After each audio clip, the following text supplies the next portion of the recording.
vivre notre vie chrétienne dans ce monde, dans cette société qui n'a que de valeurs tout autres que les valeurs qui ne sont que autres par rapport aux valeurs chrétiennes. Nous avons vu la fois passée dans 1 Pierre que nous sommes le choix de Dieu. 1 Pierre au chapitre 1er, que nous sommes le choix de Dieu et que voilà, nous avons été choisis selon le plan de Dieu qu'il avait avant la fondation du monde.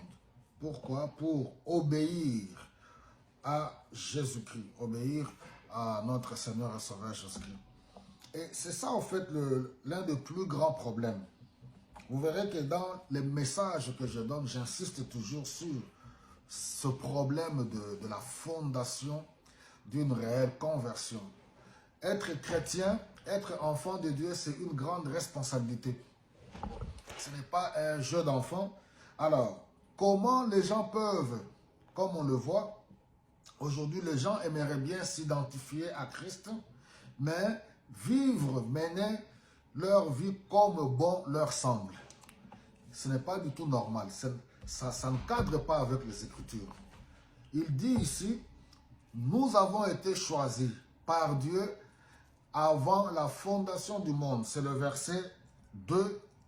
Ouais, le verset 2. Et établi d'avance, il vous a mis à part.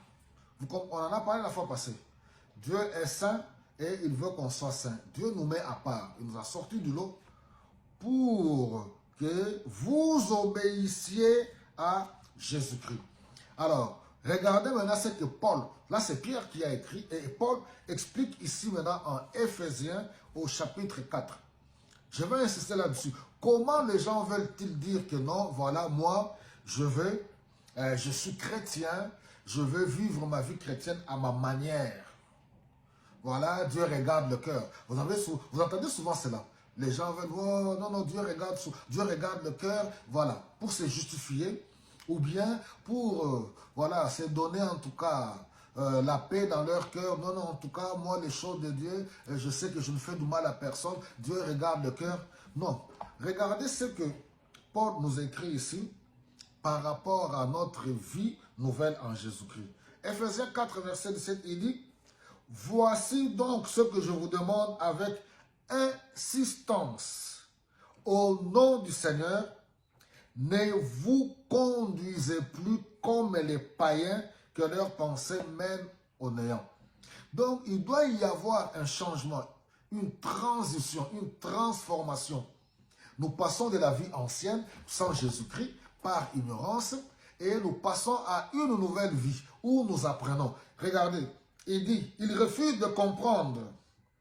Ils n'ont aucune part à la vie qui vient de Dieu parce qu'ils sont complètement ignorants et profondément endurcis. C'est ce que nous étions, ignorants et un cœur endurci, pensant que les choses de Dieu, on va les vivre à notre manière. Ils ont perdu tout sentiment de honte, ils se sont livrés aux vices et commettent sans aucune retenue toutes sortes d'actions impures. Le verset 20. Ce n'est pas là ce que vous avez appris au sujet du Christ. Quand on vient au Seigneur, on entre à l'école de Dieu, à l'école du Christ. C'est ce qu'on appelle le discipolat. On vient pour apprendre. Alors, je vois beaucoup de gens vouloir s'identifier à Christ, mais ne pas vouloir apprendre au sujet du Christ. Je vous dis la vérité, mes bien-aimés, on ne peut pas se dire chrétien si on ne passe pas à l'école, si on ne vous apprend pas la marche chrétienne, si on ne passe pas aux enseignements de base. Pour être transformé, pour grandir, pour être affermi, pour comprendre la vie de Dieu, pour comprendre la nouvelle vie de Dieu, pour comprendre même son passé. Comment on était dans l'état de perdition sans Jésus-Christ. Sans Jésus-Christ dans notre vie, nous sommes morts. Alors il dit, ce n'est pas là ce que vous avez appris au sujet du Christ. Vous avez certainement entendu tout ce qui le concerne. Et on vous a enseigné, en tant que chrétien, la vérité qui est en Jésus-Christ. Quand on devient chrétien, on passe d'abord à l'école de l'enseignement. Voilà l'un des plus grands problèmes que l'Église a aujourd'hui. Même toutes nos grandes communautés chrétiennes, c'est le problème d'enseignement.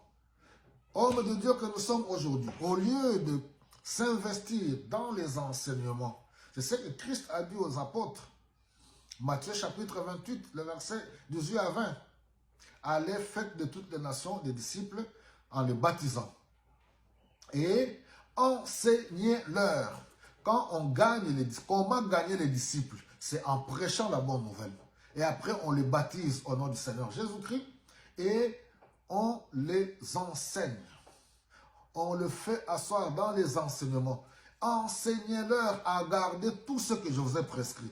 Donc, mes bien-aimés, il ne faut pas détrompez-vous. Personne ne peut mener sa vie chrétienne selon lui-même pour dire que voilà, moi, je suis chrétien, je fais ma vie comme je veux. Vos histoires là que vous enseignez là, non. Moi, Dieu regarde le cœur et puis vous continuez juste être chrétien d'étiquette et mener votre vie comme auparavant. Il dit, vous devez donc, en renonçant à votre conduite passée, vous devez renoncer, il y a le renoncement à sa vie passée, mauvaise conduite, impureté, corruption, mensonge, immoralité, tricherie, toutes ces choses-là, en tant qu'enfant de Dieu, on doit s'asseoir pour qu'on vous les enseigne, pour comprendre ce que c'est être mis à part, ce que c'est mener une vie de sainteté, la différence qu'il y a entre les choses du monde et les choses de Dieu. Au fait, c'est ça. On n'est pas chrétien d'étiquette. On est un pied dedans avec les choses mondaines et puis on se dit, pour se faire une bonne morale, voilà, une fois peut-être on va à l'église lors des baptêmes ou à la fin de l'année, ou bien on fait un signe de croix et puis on pense que voilà, on est enfant de Dieu, Dieu est bon, Dieu est amour. Oui, Dieu est amour. On continuera, que Dieu vous bénisse.